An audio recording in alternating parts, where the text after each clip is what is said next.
So today we're going to talk about Kickstarting and how to do it and how I've done it. Come in, you sit up in the front, you get a free game. So I've just successfully launched my role-playing game on Kickstarter back in April. We hit 140% of our funding. Not a huge, exciting goal, but we got there, and we took that as a win. The first thing you need to know about Kickstarting is that when you are looking to Kickstart, when you are a Kickstarter, everybody's going to want a piece of you, and everyone's going to try to give you advice, including me. A lot of people will try to charge you for that advice, or charge you for assistance. Basically, at the moment, there is a lot of very small designers rushing in to get things onto Kickstarter, and there are a lot of people who want to prey on that to lesser and greater degrees. As soon as you go on Kickstarter, your inbox will fill up with people who tell you they have the key to making your Kickstarter a success. And as soon as you start talking about it, a lot of people will want to be there giving you advice. And unfortunately, a lot of the skills that you need is to figure out who's talking crap and who isn't. Because a lot of people have survivor bias and other things like that going on. So does people know what survivor bias is? Survivor bias is the idea that you're only getting information from the people who actually pass through a system. It was discovered back in World War I that the ones that came back with the holes were actually demonstrating what the planes could not go down. In World War I, they were trying to track where the Germans were hitting planes, and they looked at all the planes that came back from raids, and they found out, oh, all the Germans are hitting the main fuselage of planes. So that must be what their guns can't swivel or something. But the truth was they were armoring those up. Yeah, they armored those up. It didn't change anything because what was happening is that the planes that had their wings get shot weren't coming back. So that data was being missed. So a lot of people will go, look, I've got a successful Kickstarter, therefore I know what I'm talking about. Often it's the fact that they've just had luck or something like that that's pushed them through, and you're missing the data. So it's also that's right. So look at what. Or even the ones that succeed but fall apart afterwards. Exactly. Absolutely. So, and there's a lot of, so don't just necessarily trust someone who's got a good track run, and don't just look at successes. That's really important. What else was I going to say? Okay, so you also have the issue of whatever people did, they assume worked. Which is sort of like the magic charm kind of thing. Like if I tell you that this water bottle protects against bears, it's obviously working. There are no bears in this room. People who did something on their Kickstarter and it worked will tell you that that's definitely what you should do. There's also an issue of self-fulfilling prophecies in this area. Somebody did a track and found out that Tuesday was the best day to launch Kickstarter. So then everybody started launching on Tuesdays. So it proved that it was definitely the best day. Because everything was being funded from there. So there's a lot of guesswork being involved as well. So all of that means you have to take advice with a grain of salt. You have to be good at figuring out who is telling you actual advice versus who is just saying what they thought worked, what they did, whether it worked, whether they have survivor bias, anything like that. There are certain people out there who have really good advice. One of them is Jamie Stegmaier. On his blog, one of them is James Matt, M-A-T-H-E. He is a veteran of many Kickstarters and has a lot of good advice. He also has a great book that came out in 2017, I think. But he himself has since disagreed with at least a quarter of what he wrote in there because the terrain has changed, and at least another quarter is out of date as well. So that's another issue. The terrain of Kickstarter keeps changing, and you have to be able to be on your toes. So the first landscape changes in days. Yeah, absolutely. Yeah. Things can change very, very quickly, and you have to be in tune with what's going on with Kickstarter. The other thing is that Kickstarter is not a magic bullet. It's very, very tempting to see it as something that can just take you from nothing to success. But as time has gone on, people have become more suspicious of Kickstarter. They've demanded higher things, and there's a lot of other things you need to do to make your Kickstarter successful, and you can't just simply plug Kickstarter into any project and expect it to work, and expect it to deliver a large amount of money. And in fact, the first thing I want people to consider is Kickstarter actually right for you? Because it's again, it's seen as a magic bullet, so people are like, well, it must be the only thing out there. There's a whole bunch of different options that you can use to crowdfund, and there are different sales techniques that you might prefer. Not everything is going to be a good fit for Kickstarter. It depends on what you're selling and how you're intending to sell it, and the kind of experience that you're going to produce in your Kickstarter campaign. There are some things that are just better off sold in a more traditional manner, or sold through a different kind of crowdfunding program. So the first thing always to consider is this actually a good fit for Kickstarter? And there's different things. You know, it might be an Etsy store. It might be something that's better sold at conventions. It might be something that's better sold by pitching it to a company. There's also you know, GoFundMe and things like that that are actually a better thing. If you just want to get capital. It's better start with the smaller scope. Yeah, that's right. You may need to get it up to a bigger state first. Demonstrate you can actually deliver the thing for, say, other standards. Yes, that's right. Yeah, if you can make 50 copies, then you can go up to 1,000 and say we need more money. And very often that is the case that you often need money to get to a stage where Kickstarter is going to be applicable. And the more and more big companies use Kickstarter these days, and that means to compete in that field, you have to have the kind of things that people are looking for. You can't just be, here's a squiggle on a piece of paper and the idea, we know we can do it. You have to provide art, you have to prove to people, it's almost effectively that you don't need their money. You know, if you need a video game, a demo, and a trailer. A demo, a trailer. Yeah, so I should just point out I'm mostly talking about tabletop from my experience, but yes, the video games, trailers are a big important thing. And previous experience, if you have any, if you've done any previous Kickstarters, if you've helped on Kickstarters.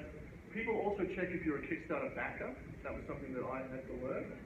And I went out and just in the year before, I started backing a lot more projects. And that comes back to the fact that people are looking for you as a person. And that's really important. You are actually putting your resume out there as I'm asking you to trust me, and I'm not just showing you a product, I'm showing you myself. And that can be really important. You often should have your face as your picture, because that's more trustworthy than a brand logo. And you need to talk about who you are and your past experience and your qualifications, because you are sort of effectively making a pitch to someone about yourself.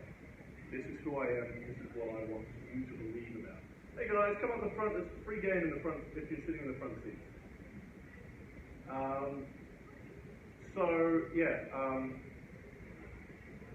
Think about what you're selling, and what you're selling is very often yourself. And that means you have to, prepare. You have to make sure that you are in the right position to kickstart something. And that means you have to do a lot of research to know. So we talked a little bit about keeping in touch with our Kickstarter terrain is changing.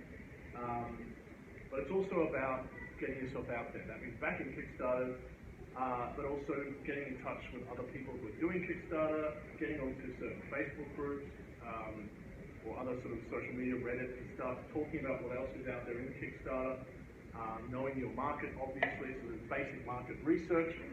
The idea is eventually that when you go to Kickstarter, people have some awareness both of you and also of your product. You can't expect Kickstarter to advertise for you. In fact, like it used to be that the fact that Kickstarter would go, here's a product we like, would be a huge hit. Now that will give you maybe 1% or less of your sales. The fact that Kickstarter shares you. Your sales are coming primarily from people that you have prepared already. It is basically a sales fund in that sense. And they know, yes. And then they will share the story out.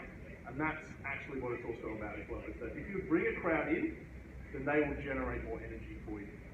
They will share it around, and that's the kind of thing you're wanting to get to do. But you've got these keen early adopters who are going to come in, and they'll spread it out and that will give you a ripple effect, hopefully give you like 2 or 3 times that core start. And that's why the start is so important, because that generates some of that energy. If people see what's going to fund, hey guys, please come up the front. We're not using the mic. The first 2 days, the last 2 days are the key. Generally, people look at the first 2 days and say, is it going to fund? And a lot of people will bail if they don't get about 50% in those first 2 days. 33% is generally considered a decent cutoff for those first 2 days, and it's getting more cutthroat. So that's why it's important to bring that big crowd at the start. And if it's funded on the first day, you're looking at either underpriced or you've got a bit of much hype. Yes. I mean, if you can fund on the first day, that can be great. But you can also, people go, oh, it's funded, I don't need to back it anymore. Some things that will get more momentum and build and build and build. It is great to have funded in X hours, but a lot of companies have been undercutting the prices of their things, so they can say that. And just a month ago, Kickstarter put out an edict saying, do not do this. If we find out you're doing it, we will cancel your Kickstarter. So, and also, if you're found out for that, you're going to get bad blood. And the main thing you're trying to do, as I said, is present an argument that you are a trustworthy, reliable person. If your fans find out that you priced your thing low so that you can get hype, then they will start cancelling their placement. So that's really important to think about. You need to be honest with yourself about what your costs are, and you need to be honest with your audience about what your costs are. And rational and scope, because Yeah. it's easy to get carried away with the hype and have your scope creep out. Yes, absolutely. Control and become something you may not necessarily be able to deliver. Yeah, that's also very, very true. It's easy to get carried away with stretch goals and to start promising more than you can deliver. So you need to plan for different levels of success. Before we get to that though, it's also important to plan for failure. When you are coming to your Kickstarter, it's all about, as I said, planning. I spent a good year or so in pre-production for my Kickstarter, and that's the kind of thing. 6 months was the main lead up, and I had it timed down to the individual day. Like I actually had a 100-day countdown when I knew exactly what was going to happen at each one of those days, and I was able to actually count them down online and go, here's this every single day, just build up suspense. Certainly a month-like countdown, anything that sort of drives that sort of sense of expectations at the moment the doors open, people are keen. But yeah, back to, you need to prepare to fail. You have backup plans. I had an idea of, this is the kind of game I want to produce, this level of quality, I need this much money, but I had a backup plan. If that failed, I was going to do a relaunch with it for just a PDF, which is, about a third of that amount. I also had another option where if that didn't work, I could take it just and use stock art and do an even cheaper version and just release it. And I was ready for that. If you put all your eggs in one basket, you can get screwed. Do not pay money you cannot afford to lose, because that can happen. Probably the most successful things on Kickstarter generally, in terms of just the hype and getting things out, are board games, in terms of how much money they generate, but 40% of board game Kickstarters fail. So you're rolling the dice on that kind of 60% chance.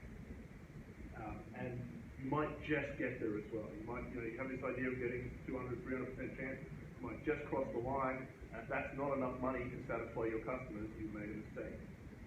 You cannot bank on the fact that you're going to get massive success.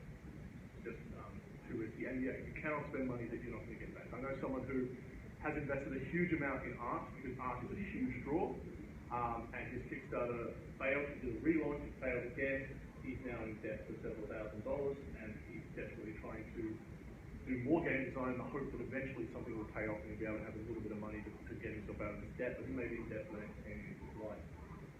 You have to know what you can afford, and that's important for your budget, not just what the Kickstarter is going to cost, but what prepping the Kickstarter is going to cost. So you have to have a budget for all the things you need to do for the Kickstarter, which is the art and the video and the preview and the trailer, the reviews, whatever else that you think you need, the establishing a website, all these things that going to conventions is also really important. All these things that prep an audience ready for that launching day. It's going to cost you, it might cost you 10, 20, 30% of your whole budget. And you can't really put that on the Kickstarter and say, this is one of our costs. Like that may actually make your customer a bit wary of you, because they're like, I'm not paying you for convincing me, I'm paying you for everything else. So you have to figure out how you're going to pay for those things and whether you need to roll that into other costs and things like that. But you have to be prepared for what it's going to cost. I was at the lower end, and I probably paid about $2,000 all up for videos, art, And that's not counting trips to conventions, which I was probably going to do anyway, but a lot of trips to conventions, a lot of booths, standing out there, spending my weekends, just talking to everyone I could, running games wherever I could, running demos. So there's time costs, labor costs. You have to be prepared to take, a certain amount of time.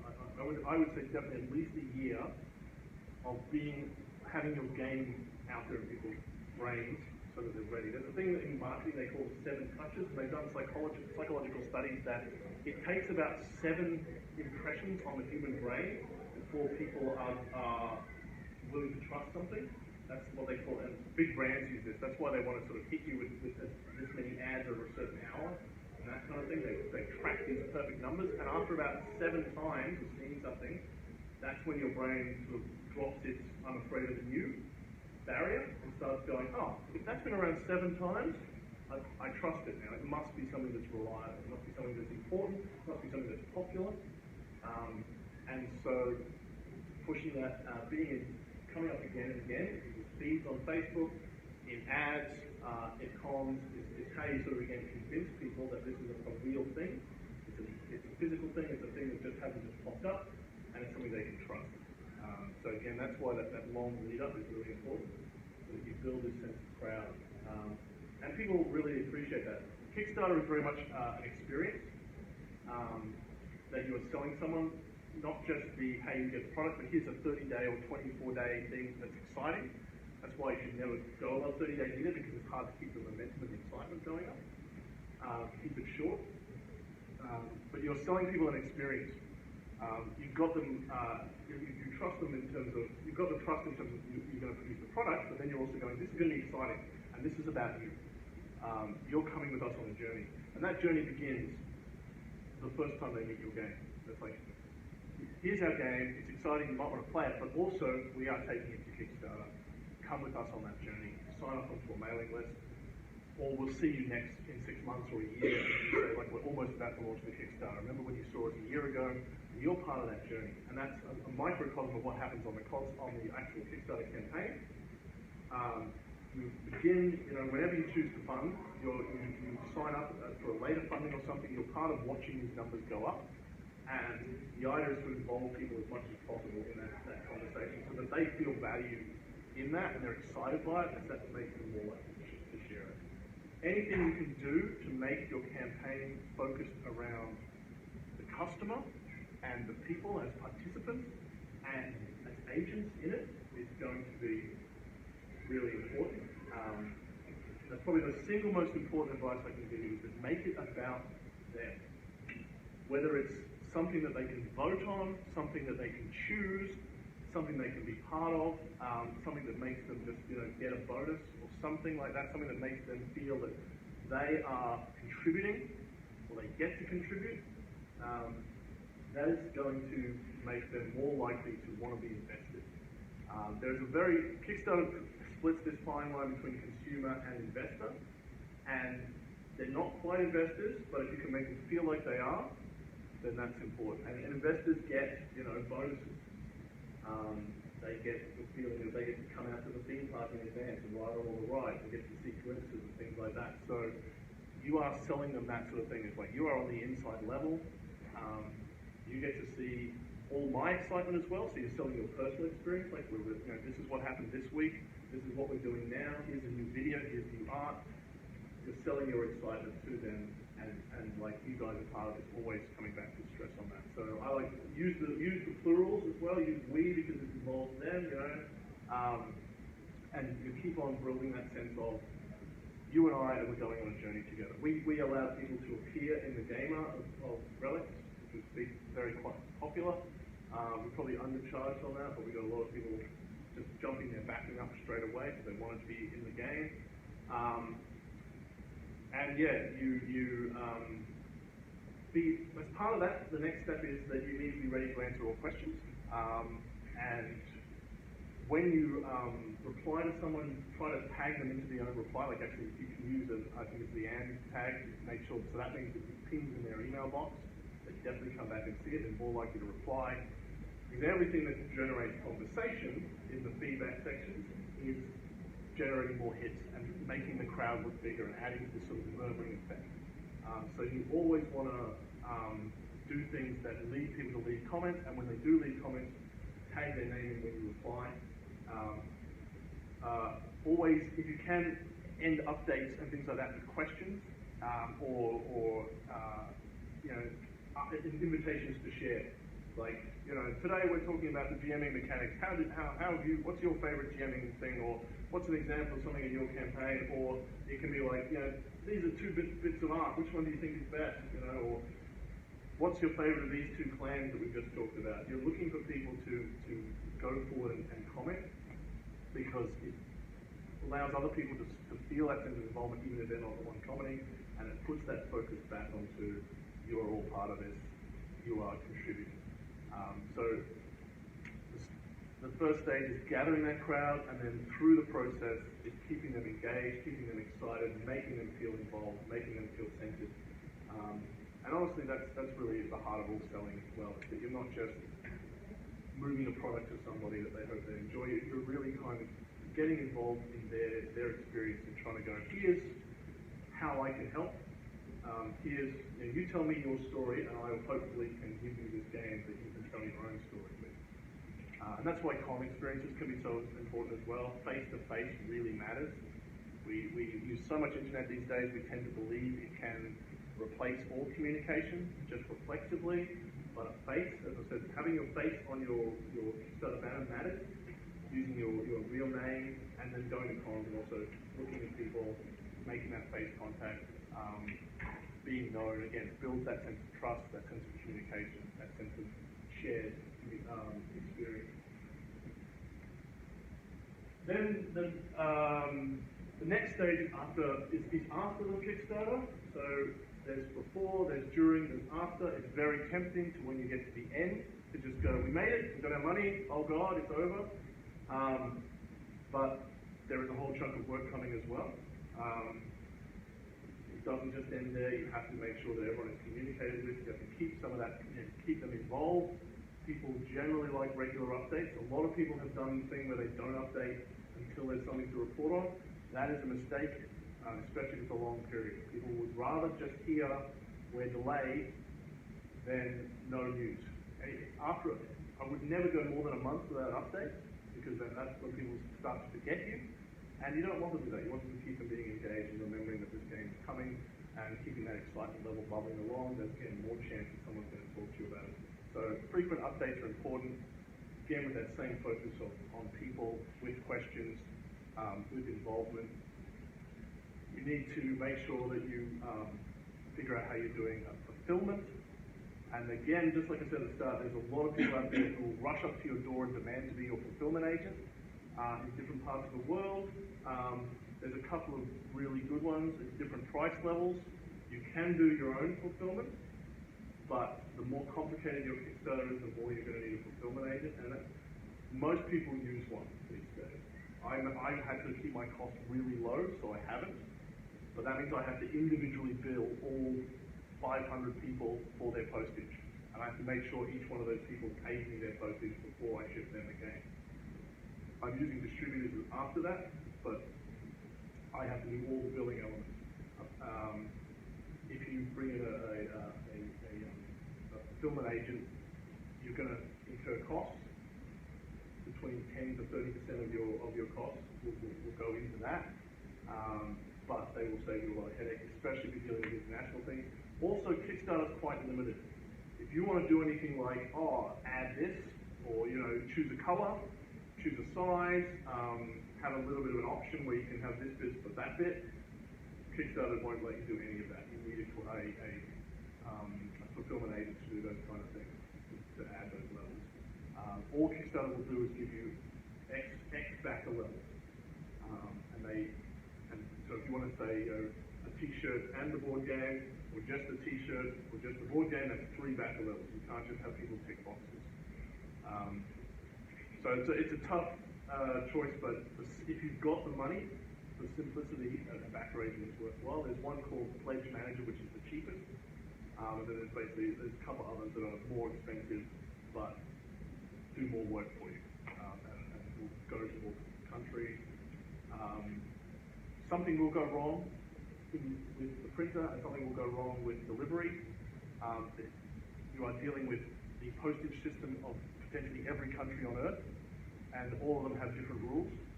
There is no one I've met who hasn't got a horror story about this time one package arrived in this country, and it was just slightly overweight, or it had the wrong thing written on it. There was these obscure laws in postage about, if it counts as a game, if it counts as a gift, if it counts as, this kind of thing, or if it's one gram over the limit and it doesn't count as a toy anymore, it becomes something else.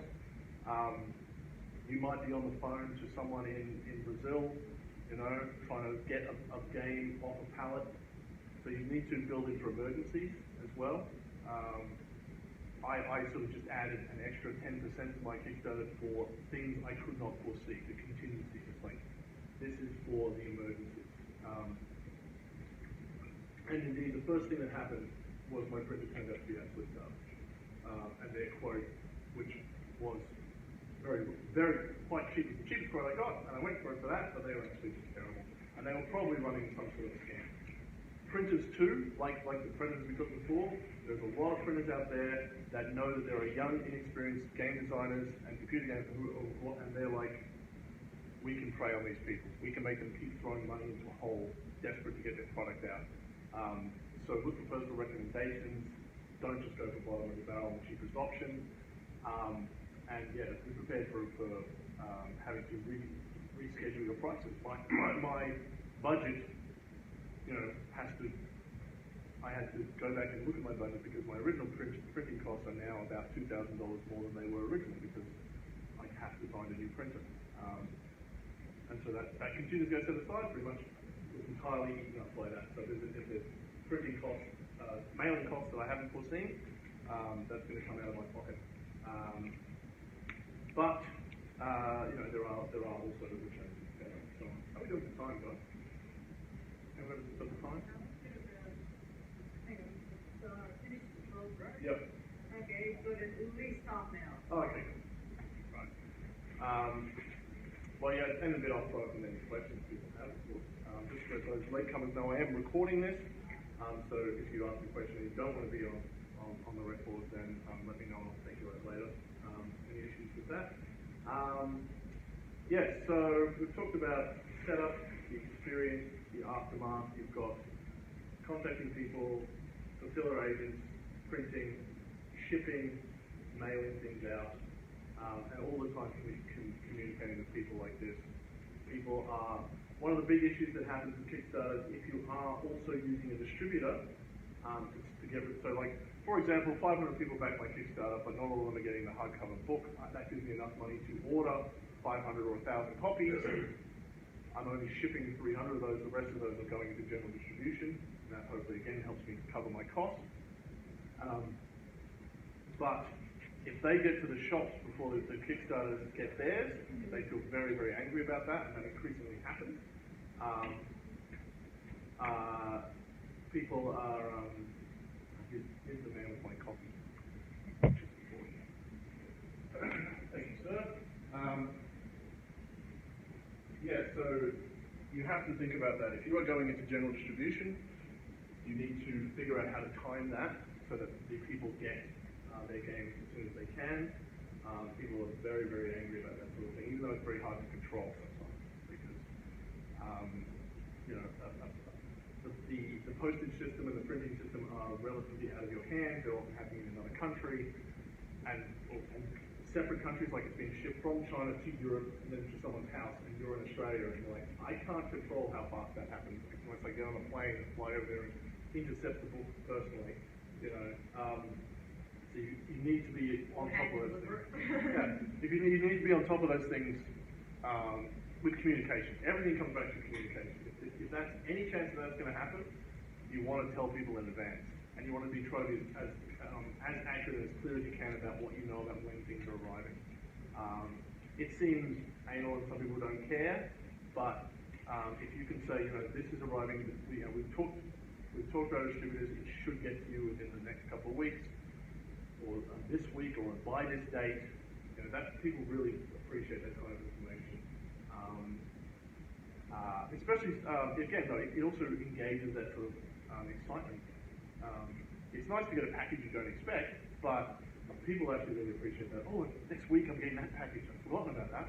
And that builds up that excitement, and then they see it on the front door and they go, there's that package that they mentioned, you know. So that's really important. Yeah, you have a lack of control in those areas. So what you need to do is, before any problems happen, is keep talking to your audience and going, this is where we are, this is why I know, this is everything I'm doing. And sometimes that's the most important thing. There's a thing they talk about again in marketing called changing the story. If you have a story of going to a hotel and someone was rude to you, you will tell that story over and over again to everyone, and it will ruin that hotel's reputation. If someone's rude to you at the front desk, you complain to the manager, and then the manager gives you a free hotel room, you will tell that story 20 times. About how great the manager was, about how he solved your problems. A friend of mine had their car stolen while they were at Dreamworld. And that was going to be their story. Where I had this terrible day at Dreamworld where our car was gone.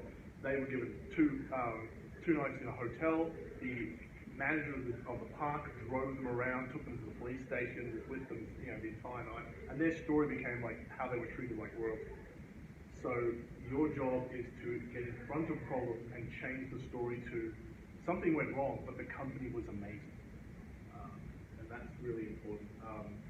There's been a few Kickstarters that I'm on where I've just got these things, people just going, here's everything we're doing to fix that problem. And it's not a problem for me, but I can see that just reassures again. It comes back to that thing about trust. Your people are coming in early, and they're not just customers, and they really want to have that sense of trust, and that goes all the way through from that first moment they see you on an ad or a convention, all the way through until the game gets to their front door. And then even after that, you know, again, if they're missing a piece, if they have a question about the rules, you know, keep your web pages up, keep your meetings open, keep talking to these people if you can. We have a very, in tabletop particularly, the market is very small, the audience is very small, everyone talks to each other. Be nice. You know, this is the best important rule, is that you need to be nice. Has anyone seen Roadhouse? Very silly movie with Patrick Swayze. His advice for being a bouncer is be nice. And it's important in any kind of delivery system, particularly in game design. Everyone knows each other, word gets around. You just can't afford to be a jerk. Be nice to people as your first instinct. You are going to get... Oh yeah. If you can lead with a niceness. You are going to have customers who are going to jerk you around and threaten to take their business away because you didn't, you know, give them the game instantly faster than everybody else, or you know, something that is completely out of your control. You can cut those people away. It's like, well, that's fine. We don't need your business. But you can be polite. You can be nice. And if you lead with niceness, you know, then it's very easy for those people to just go. They can't tell a story about how everyone's a jerk. Just go. These people, you know, they will then, if they try to tell that story, they look bad. And you will have troublesome customers, those people who go, why isn't this dog a cat? Like, well, that's what we chose. So yeah, that's what I had basically in my head of the three sections of pre, during, and post. I'm happy to take questions, and we'll go from there if anyone has any questions. If anyone has anything that they'd like to get me talk more about, like not just a question, like can you just talk about how you did this? If anyone came in late, wants me to go over something again. Can you talk a bit about sort of the pros and cons of Kickstarter as a specific platform against, say, some of the others that you mentioned? Yeah, it's a good question. There are other ways to sell things. Kickstarter, first of all, Kickstarter costs money. Kickstarter takes a bit over 10% of your funds. And you've got to factor that into your budget, because you're going to be like, you've made, you know, $20,000, and then we've sent you $18,000. Like, oh, no, where did I like it? It went to Kickstarter. And Kickstarter is probably the most expensive of them. GoFundMe, I think, charges like 2%. There's another one that that some people use. Indiegogo, yeah, is also good. It charges, again, I think around a much smaller number. I think GoFundMe actually, yeah, they're both about 2-3% kind of charges. They have less brand recognition, but they can be really good. The thing about GoFundMe and Indiegogo is that you get the money regardless, whereas Kickstarter only releases the money if you hit the goal, and that is a key factor with people with trust. People don't want to give you money if you might not necessarily produce the product. So if you're going to do something where there isn't a set number, you need to go in with that. You can't go, we'll do it when we get 4,000, but we keep your money anyway. You need to go, every dollar helps us do X. And have the options for what will be done. Yeah, at this point, at 1,000, 2,000, 3,000 is what we will do, but every single dollar adds to X. So Indiegogo does have options to say we won't take funding unless yes. Indiegogo for a little while had the, if you got knocked back by Kickstarter, you went to Indiegogo to get the money. Sort of a clearance issue. I don't know. That was more on the video, Kickstarter video games. Yeah, and you can use it seriously like that. We didn't quite get it, so here's what we've scaled down. But you can also do a relaunch on Kickstarter and go, look, we've either scaled down or the other option is we've scaled up. We've gone away and we've gone, look, we didn't hit whatever our figure was, so now we're adding more value. And actually a lot of people do that. They don't have the preliminary Kickstarter, because one thing all these things are good at is actually capturing your customers. You get all their emails and you can just talk to them whenever you want. So all those people who were keen and didn't quite get there, 2 months later you go, we're bigger and better now, tell your friends, we think we can do it this time. So yeah, it's all about tailoring to the platform and cost. Kickstarter has name recognition, it has a bit more security in that regard of people feel trusted a bit more, but it does take more money in response. Just have to tailor things to that. I think we had a question here. So. Regarding prototypes, I don't think projects Yep. size of the prototype before you have the Kickstarter and different. Yep. What did you have before you actually entered into Kickstarter? It's a good question. Increasingly, you have to be more complete. Again, it comes back to trust. The more that you've done, but you can't be too complete because then everyone goes, "Why do you need my money?" And that's a real fine line to walk. There are certainly things where you're like, we've absolutely already printed, you go, we've already printed 50 of these, like, well, you're just selling it. You're not actually asking me to invest. So you have to be careful with that. What I did was I made sure the manuscript was complete, because then I go, look, so this is a role-playing game, and that's important, because the role-playing game is very different. I was able to say, the manuscript's complete, the rules are tested, everything's finished, it's just we have to put art in it and put it into a hardcover book, and that's what we need money for. For board games, you tend to need a more complete prototype because people want to see the art in action, and you need the rules to be working. Both of those are examples where you want to send out, it's not a bad idea to give people PDFs of the rules, and even some people use print and play. Again, that's about building trust. You're trying to say, look, we're going to give you almost everything, but if you want more, put money. If you have print and play, if you have most of the components there, if people can see physical things, again, Kickstarter came down recently and said people have been cheating on prototypes. They've been taking their images and using video software to make it look like they have things printed, so it looks like you have these 3D pictures and things, and they said if you do that, you'll lose your Kickstarter. So you need to be very honest about what you have got, and there is a point where if you we have the art, we haven't assembled it. It's about telling that story. Like you can be at a certain stage and make it worthwhile. We didn't have a lot of art, and so we had like 3 pieces. So we're like, we really need money for art. Other things can go. We have tons of this beautiful art. Look at how good this game is going to look. So you put your spotlights on your strengths and your weaknesses, and make that part of your story. And it's the same is true with video games as well. I don't know the market well enough to know what the people's tolerance is there about how much they expect and what looks too developed and what doesn't. There's a lot more expected primarily because all these expectations that people have are built on instances of failure, really. Yes. So Kickstarters that have funded but did not deliver, Kickstarters that sort of made it most of the way there and write-off money, Yep. things like that. They're all based on instances of people who've done wrong. So Yeah.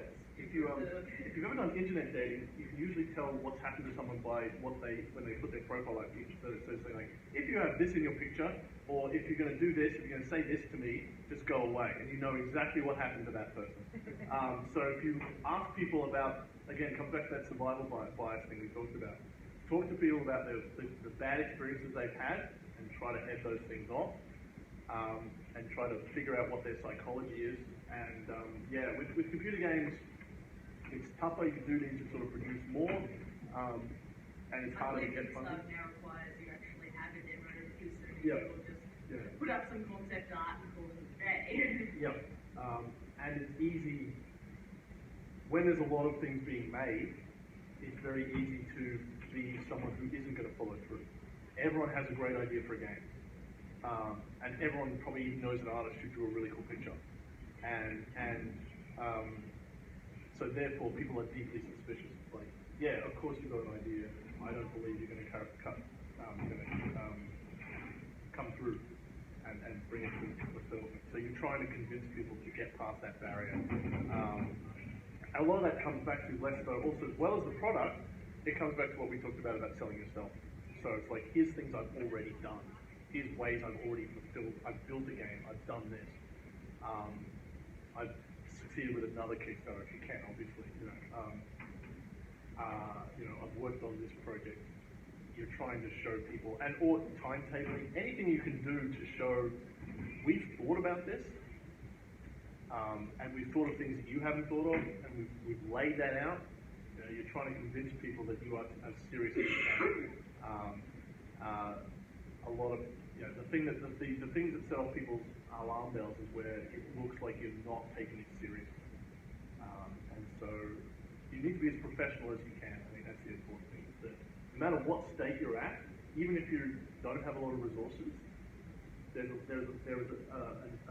element of professionalism that comes through. If you're just going, we love games and we're so keen, and you look like two teenagers, who are just super keen, people are like, well, I don't see it. I don't feel that you're professional. There's a lot to be said for having a finished project or two that you Yeah. haven't kickstarted Yes. to demonstrate you can in fact finish things. Yeah, make a smaller game first and give it away. Because again, and that comes back to There's many platforms. For yeah, that. yeah. If you can prove that you finished something, that's great. But also if you can establish goodwill. A lot of sales is about giving people more than they expect. So if you can give things away, that's why all these front seats I put free games out. I want you to like me, so you all got a free game. That's why I did a lot of cons. I gave people free games. It didn't cost me that much. It was just establishing that sense of I'm giving you more than you expect. When you sign up to the Kickstarter, even if you pay just $1, you got the PDF rules straight to your inbox, so you can play it without any risk. So I'm trying to get that sense of not only am I professional and trustworthy, I'm also generous, and I'm giving you lots of good stuff. And that's people are looking for that. They're not afraid to spend money if they feel like they're getting an abundance of stuff. And that's something that you shouldn't put your prices down to try to get people. You shouldn't undercut your budget. It's better instead to go, look, we definitely need this much money, but we promised and we're going to give you all this excess. So ideally you should try and give yourself at least some margin of error. Oh yes, you need margin of error. Ideally more than you need. And yeah, you don't want to You don't want to be cutting into your own pocket. You don't want to be and you want to pay yourself time, fairly. whatever. Yeah. You can kill yourself by trying to do too much for free. But that idea of, it's not so much doing things that people, it's not so much working for free, but just getting past what people expect. And going, yeah, it costs this much, but here's what, you weren't expecting to get this element. Here's these ways that we've gone a little bit further to prove that we're solid, we're professional, we're generous. Any other questions, guys? I'm assuming that people have their games at a fairly developed stage. So I haven't talked anything about actual design. This afternoon, we're talking about how to write role-playing games. Hopefully, I won't get too many computer people that. important correction. The program today said I was a 20-year-old game designer, but I'm a 20-year veteran game designer. I've been designing games for 20 years. I'm 42. It's like, yeah, I really hit that 20 real hard. How are we on time? You okay? You good? Yeah, you got at least 16 minutes. Fantastic. Yeah. So, what else can I tell you? There will be things that you aren't prepared for, always, no matter how much preparation you do. And something may go wrong. Yes, something may go wrong, but also there'll be something you miss. There are so many things going on, so many moving parts, and it's easy to go, oh, I did like a year's prep, I missed that, how am I stupid? But it's just going to happen. There's a million things going on, and it's a big deal. It does not hurt to have a second vendor or third pair of eyes. Yes, yep. And you can use that as part of community building as well. Like, I mean, you don't want to show people your draft Kickstarter page. You don't want to show customers, but you can show other designers and get eyes on that. But you can also, as you lead up, go, which bits of art do people like the most? You know, on your Facebook page, or your web page, or your mailing list. And that's the one that gets the most votes is the top of the page on the Kickstarter, you know. And then people go, oh, I remember that art, you know, and I voted on that. It's all that involvement. It is hard work. The Kickstarter, running as the lead up and running the Kickstarter is the hardest I've ever worked in my life. And I've worked in construction, I've worked in you know, being a waiter at huge events. I've been on my feet for hours, but the Kickstarter was just very, very stressful. A lot of things to organize. It's like running a massive event. And, you know, plan around that. Plan to have days off, plan to take even a week off if you can. You may be sleeping odd hours because people are asking questions from America and the UK. You have to figure out your launch times. And also at the end of it, you know, when it's all over, you know, people spend again to go for the drop. There's all the things that you've been holding off comes rushing back into you. I was sort of, you know, depressed for about a month afterwards just because my body had gone, we've been tense for 6 months. Here's everything we've been holding back because we were ready for this. So psychological, emotional, physical health will suffer. And I put on a lot of weight actually as well. Just because my body was like, something bad's happening. So I mean, I don't want to scare you off it. It's doable, but it's hard work and it is stressful. And there's a lot of unknowns. Ultimately, you have to pull the trigger and you don't know what's going to happen. I mean, I talked about that's why you've got to have backup plans, but it is a thing. It is a kind of a black box, and you can do a lot of prep. And I talked about like the magic charms. You can do all these things that you think might work, and you just don't know. And then you pull the trigger and you find out. On that note, actually, one thing I thought, most of your best advertising dollar is spent on Facebook. Facebook is just a dream for advertisers. It's really good at capturing people. And I think once your prep stage is towards social media. Yeah. Get Twitter, Tumblr, Oh, yeah. Facebook. Yeah. Put like in progress artwork. Yeah. Having a social media presence is important. A lot of people will swear by certain platforms, but it also depends on what you're comfortable with. I'm on Facebook a lot, so it was really easy for me to use Facebook. I'm on Twitter a lot, so that was easy. I have no idea how to use Reddit. So a lot of If people. you're not comfortable on a platform, you can show. Yeah, the more comfortable you are using it, the less artificial it looks. As they say, sincerity matters. If you can fake that, you're fine. It's a social thing. You want to be fitting in. You don't want to be sounding like you're just trying to sell someone something. Yes. You want to. The idea is that you want to present yourself as being a natural. It's very easy because you're so desperate for hits. Everyone makes this joke that, you know, you'll friend someone on Facebook and then 2 seconds later it's like, can you back my Kickstarter? Because people are just desperately reading out. And people appear on forums and go, hi everyone, I'm new here. Next post, here's my Kickstarter. Don't do that. Get on their Easter year in advance. Get to know people, back their Kickstarters. Give them feedback so that when you do that thing, when you finally go, here's mine, then fantastic. It is difficult because we all know why you're there. Everyone's there for the same reason. Everyone wants the hits. And it is hard to suddenly just seem natural. And but yeah, it is important to. It's better. You're better off finding somewhere and just being there for yourself first. Finding a group that's about your friends or your things that you enjoy, rather than hunting hits with a shotgun, because people can tell if you just go. If you're just joining groups because you need to get links and get hits, people won't like you and they won't click. They'll just go, oh, it's another guy with Kickstarter. So yeah, but don't beat yourself up if there's something that you can't do. Maximize your strengths. Like I said, I was good at Facebook. I use Facebook. That worked. A lot of people are like, you've got to get on Reddit, but I just didn't have the capacity to learn to be a natural at Reddit. And it might be that you have someone else who is, and they can do it for you. Actually, Reddit also has a very strong policy against self-promotion, so you can't make that mistake. You have to. And again, if you have a friend who goes, hey, I'm not that guy, but here's the thing, it shows up. So it has to be natural. And sometimes, again, it's back to that black box. You're just hoping that someone out there with some hits can go, hey, this is cool. But it's not always going to happen. And you're not always going to go viral, and so you have to just see what happens. I spent a lot of my time on Twitter trying to get a celebrity to retweet me, but it didn't happen.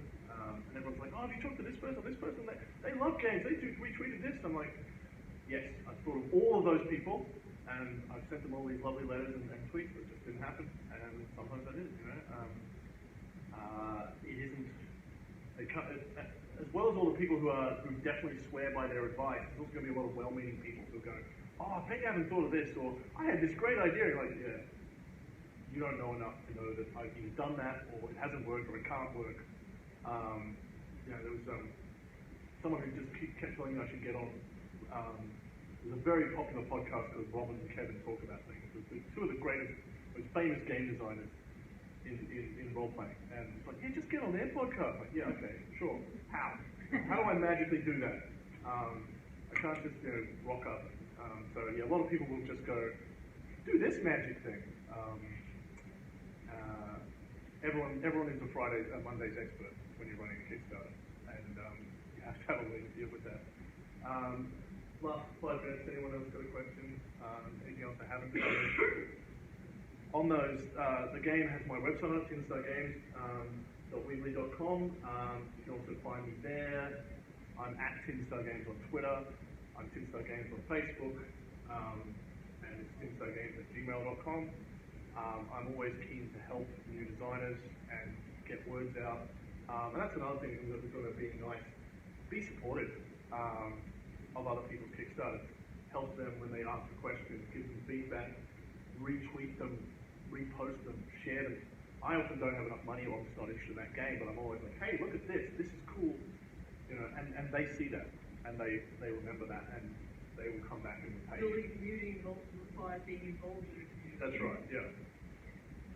And thankfully we are building a scene now of tabletop and computer designers in Australia, and there people are keen to help out. If you are someone who is a pillar of that community, people will remember that, and will come back and go, look, they might even go like, I don't want to like your game, but here's $10, here's $5, here's something, or here's a share, here's a link, here's a comment, and everything of that carries you forward. So yeah, there is a real element of karma going on. All right, I think that's it then, guys. Thank you for coming. Thanks for your interest and good questions. Please send me your Kickstarters when you launch them. And yeah, if you're interested in RPGs, I'll be here Tuesday. Okay.